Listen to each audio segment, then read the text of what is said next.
New to Minecraft, or maybe just starting a new world? You've spawned in a desert or a savannah, or like me on the borders, and you want a quick little starter house so that you can be safe and have somewhere to put the resources you're gathering. This could be the house for you. A quick little starter house made with resources that were easily gathered in the first 3 days of a world. This is the very first house that I ever made in Minecraft. This is a tiny house. Its maximum footprint is 11 by 14. That's the space that you need to clear. If you want to get rid of a little bit of a rise, fill in a little bit of a dip, go for it. There is nothing wrong with building on the flat, especially when you're first starting out. Once you've got your area cleared, we can get started with building.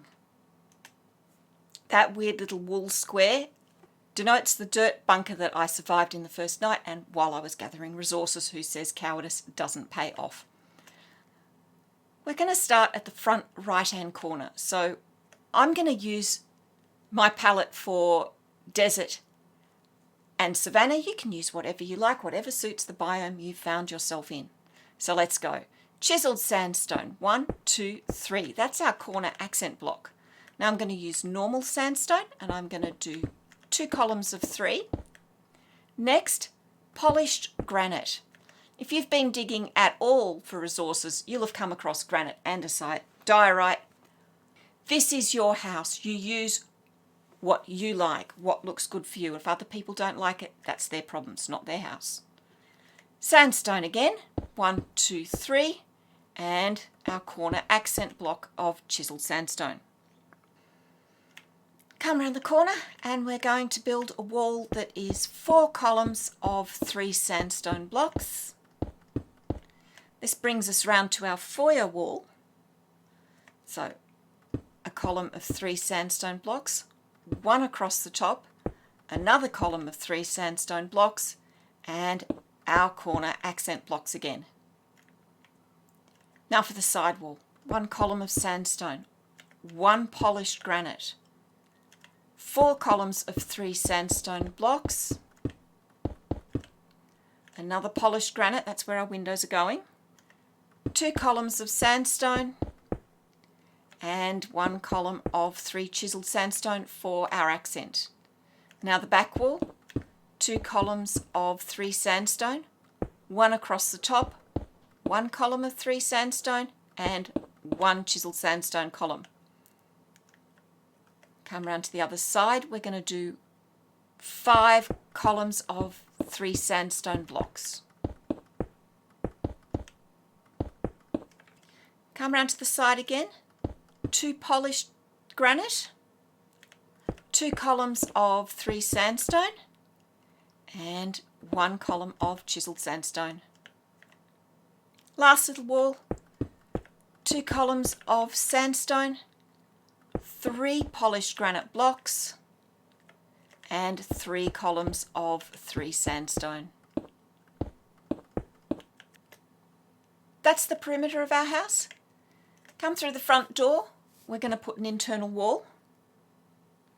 So this side wall, 1, 2, 3. On the 4th, 1, 2, 3 sandstone, 2 along the top, and 1, 2, 3.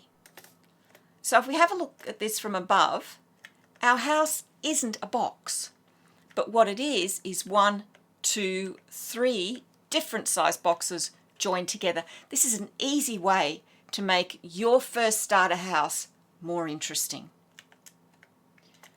What we're going to do next is dig out the floor.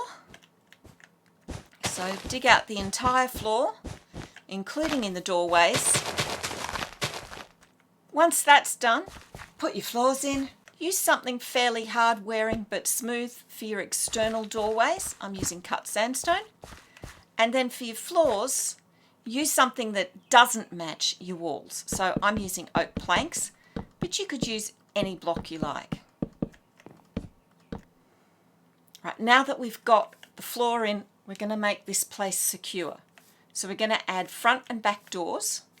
And I like to add the doors sideways so that they're zombie proofed. I've got a video on how and why to do that. There's a link in the description and hopefully in the top right corner.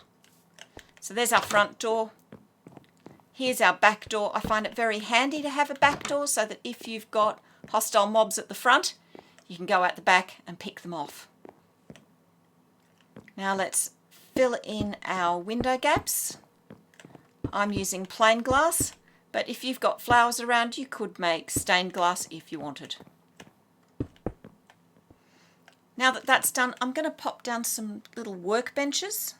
So this is our foyer, that's our storage room, this is our kitchen, this is our dining area. So in the kitchen, I'm going to put a crafting table in the corner, a chest next to it, a furnace, a smoker, it's easy to get early on, and a barrel, just for good measure. This gives us workspaces, something to cook food on while we're working, and a bit of storage.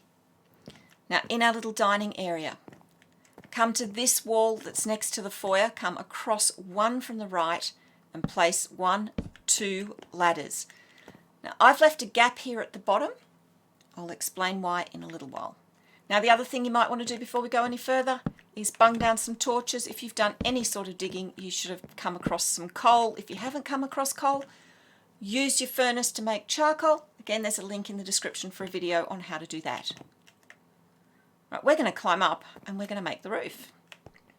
Now the first thing I'm going to do is I'm going to edge the entire outside of my building with acacia planks. Now fill in the roof above your dining room, but keep the space above the ladder free of blocks. So like that. And place another ladder in it.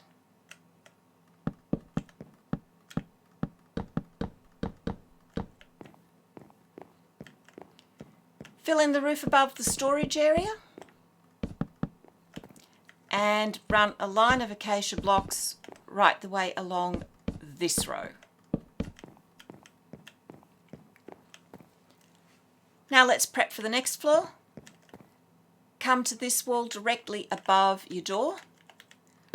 Row of acacia blocks, leave a gap. 2 rows of acacia blocks, leave another gap. Another 2 rows, another gap, 1 row of acacia blocks. Fill the gaps with glass blocks. Alright, next take acacia slabs and run them right the way around the bottom half of the acacia outline blocks. This will ensure that no spiders can climb up on your roof. It also stops the whole building looking quite so boxy. And because they're bottom half slabs, they're automatically spawn proof. Now remember those dirt blocks we dug out for the floor? We're about to use them. That's right, as an accent and a building block. Run the dirt blocks right the way around the whole outside of your ceiling.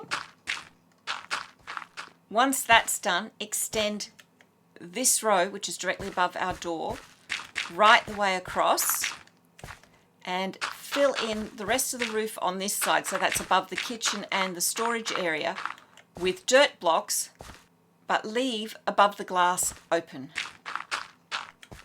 Now fill in this area above the little dining area with oak planks or whatever else you want to use for a floor. Now you want the dirt up here to turn to grass. So build yourself a little step, just like this, and wait for the grass to spread upwards. It will take a while. If you want to speed things up, you can do it on a couple of sides, just to give you more options. Right, while we're waiting for that to happen, let's get back to building. We're going to build a bedroom. So chiseled sandstone again. We're coming to the front right corner again, where we started downstairs. We're going to build 1, 2, 3 chiseled sandstone blocks, 3 sandstone, 3 polished granite, column of 3 sandstone, and our chiseled sandstone corner block. Now 3 columns of sandstone, our chiseled sandstone corner accent again, 1 column of 3 sandstone, 2 along the top, 3 sandstone again, another 3 sandstone, chiseled sandstone accent, and 3 polished granite. Now knock out these 2 dirt blocks, replace them with whatever your doorway block is. Okay, we're going to put doors in again. There we go. And glass in our window spaces. Pop down a torch for lighting and fill the gap in the corner with a trapdoor. Place it so that when it folds down it's directly above your ladder, because that acts as an extra little ladder piece. Now next to our double doors we're going to place 2 ladders. Come up, run a row of acacia planks right the way around the outside of this little room, and fill the ceiling in with planks, again leaving a gap directly above the ladder. Again put a trapdoor in so that it folds down over the top of the ladder. Right, acacia slabs, bottom half right the way around like we did downstairs. And now run matching fences or walls right the way around. And pop torches in the corners for light and spawn proofing. Right, that's all of our structure for the house done. Just a little bit of decoration left, and we've just got to wait for the grass to grow up here. So in our little dining area, 1, 2, 3 stairs to make little seats, a fence for a table post, and you can make a tabletop with either carpet or, if you haven't found sheep yet, a pressure plate. I like carpet if I can get it, it doesn't click. Next we're going to add a bit of storage, so double chest in the corner here and a barrel next to the ladder. And in our storage room, as many chests as you see fit. Remember, any chests you place up there you won't be able to open.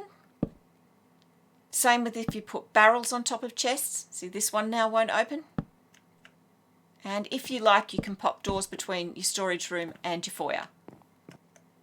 Right, I'm going to put torches on the walls. When you get iron, you can replace them with lanterns if you prefer. And I'm going to pop down some carpet. Now here's one of the reasons why I say put your ladder 1 block up. You can put carpet under it. The other reason is if hostile mobs or passive mobs get in here, they can't climb that ladder because the bottom rung is missing. Right, let's go up to the bedroom. I'm going to put a double chest in the corner. I'm going to put a bed over here and a barrel here for a bedside table. Put your torches up on your walls, and again, if you want, lay down some carpet. Once all your grass is grown, get rid of your steps up and edge this entire area with fence or wall to match whatever you did up there. Now fill these 3 troughs with water. Hoe between them to make farmland. Yes, we've got far too much water, but it's a nice look.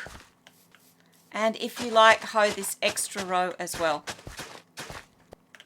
Plant these with crops or seeds of your choice, and you've got a little veggie patch that can never get blown up by creepers. Pop torches on all your corners. That will more than adequately light this so that nothing can spawn up here.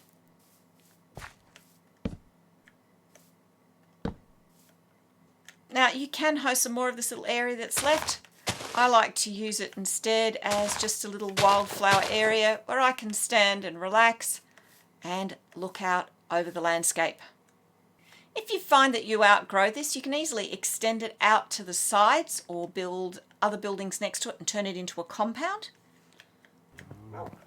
Or you can do what I did and go down. I've started digging out a much more extensive base underneath. We've got storage.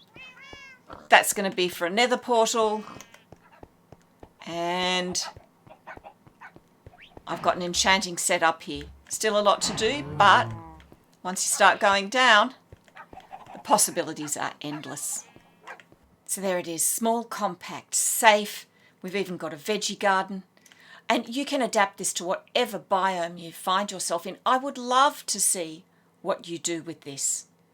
And if you want more handy little tutorials like this, there's end cards on the screen now. Click the link and see what you can find. Bye!